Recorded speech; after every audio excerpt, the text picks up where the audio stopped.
And who is my neighbor? This was a question asked by a lawyer to Jesus, and we can read this text in the Gospel of Luke, chapter 10, verse number 30. Jesus replies to the lawyer by telling the parable of Good Samaritan. After explaining the parable to the lawyer, Jesus asks a question to him: who is a neighbor to him who fell among the thieves? To which the lawyer again replies, saying that it was him who showed mercy on him. Then, after the lawyer says this, Jesus commands, saying that go and do likewise. So, this parable basically explains the definition of who is a neighbor. It's basically a person who shows love and mercy on the people around them. Now, there were people, missionaries, who literally obeyed and followed these commandments. And you know what was the impact of following and obeying this commandment? It was not just an impact in an individual life, but it brought a great reformation in the society. Hello, everyone. This is Michelle, and in today's episode, we are going to see what were the impacts that the missionaries brought in societies just because they loved the people around them. Come, let's take a look.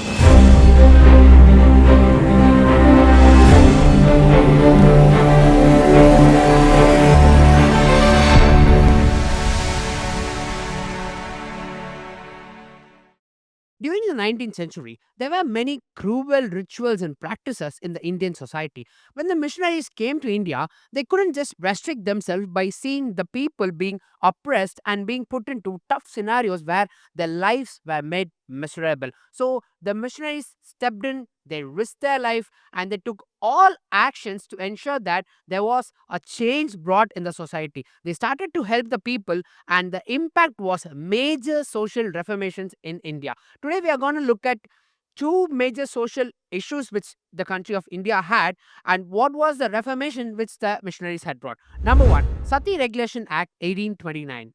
Back then in India, there was a practice called as sati. In this practice, a widow would burn herself on the funeral pyre of her deceased husband. People thought that this was a traditional and a ritual which they had been following for so many years, and they never thought this was evil. Even if the widow was a very young woman, people around will not go to stop her and encouraging her, saying that still there was a life for her to live. They believe that it was a very common thing, and that is what their religious Vedas had taught them to do and follow. And certain cases went to two very bad extremes that in one point there were up to 33 women going and burning themselves on the funeral pyre. This is because the act of polygamy was very common in the 19th century. So if a man had married more than one or two women, so all their wife whoever had married to the man would go and burn themselves up. So imagine how the scenario was, how evil the practice of sati was. Now all these things was being watched by one man, and it disturbed him a lot. He was a missionary named William Carey. William Carey was an English missionary who had come to India in the 19th century, and this act of sati really disturbed him. He ran to the people and tried to stop the people, saying that it was an evil thing to do, and we need to encourage the people, saying that there was still life for them to live.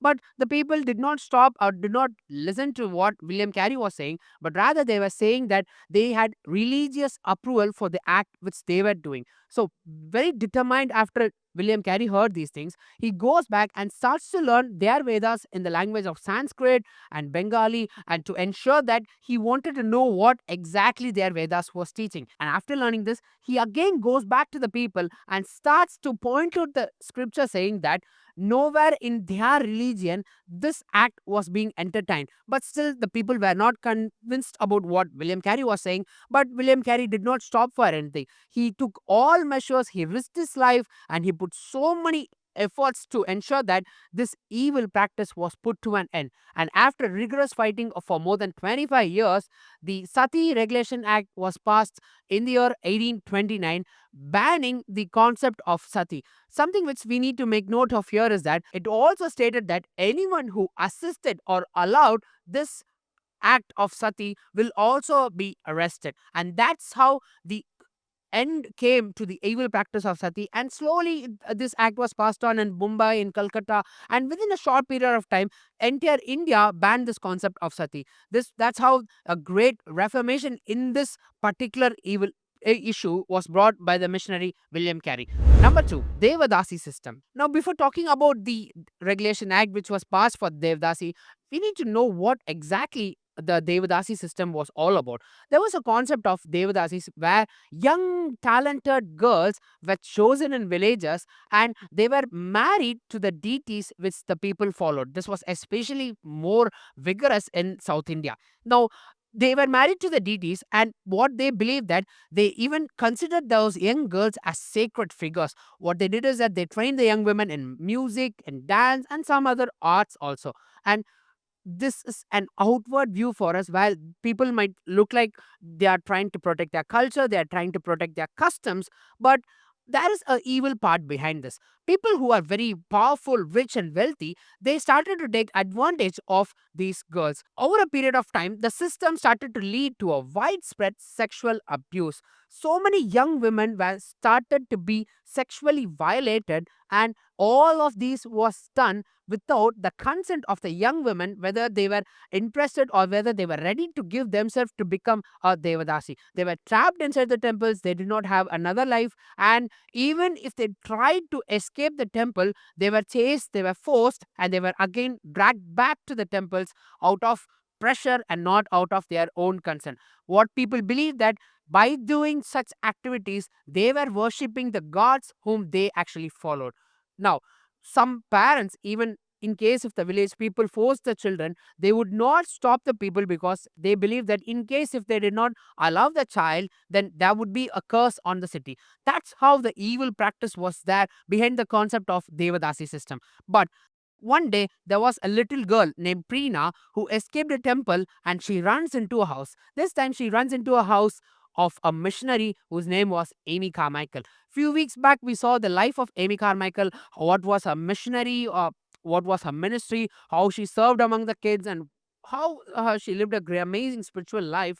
But all of that started by this small incident. Now, when Prerna goes and she meets Amy Carmichael comes to know about the evil practices that was followed behind the concept of Devadasi. Now, this was actually young kids were abused and violated under the screen of or under the picture of terming it as a religious method. So Amy Carmichael was very disturbed and she was moved in her heart and she determined that she was gonna save as many girls as possible who were there around that villages. She starts to go and visits the temple and identify how many girls were trapped like that. But she had a problem. As she was an Irish girl, people might easily find that she was a spy from a different nation, or she came to the temple for a different reason by looking at the color of her skin. So what Amy does was she started to apply this coffee powder on her skin just to look like an Indian woman so that people would not get suspicious about her activities. So that's how she entered the temple. She would kidnap or she would even rescue the children secretly, and she started to give a real life, a new life to the kids. She gave them education, she gave them jobs, and she guided them by saying that that was not the end of their life. So people would start to protest around Amy Carmichael, saying that this is our religious practice. Why would you rebel against this? Do not interfere in our customs. But Amy did not stop because she knew that it was evil and that has to be put to an end. And slowly, after so many years, in the year 1947, the Regulation Act, Devadasi Regulation Act 1947, came to pass, and this banned entirely the concept of Devadasis. That's how Amy Carmichael, even though she risked her life, her efforts paved the way to bring an end to this evil practice. There was one friend of Amy Carmichael who actually wrote to her asking how the life of a missionary was, to which Amy Carmichael again writes back saying that missionary life was simply a chance to die. She knew that every day her life was at risk, but nothing stopped her from loving the young kids in that city. That's how the missionaries love their neighbors, and when they love their neighbors, the impact was not on just one individual, but the impact led to great major social reformations. And that's a true mark of a Christian. If it's God's will, we'll meet you in another episode of this program. God bless you.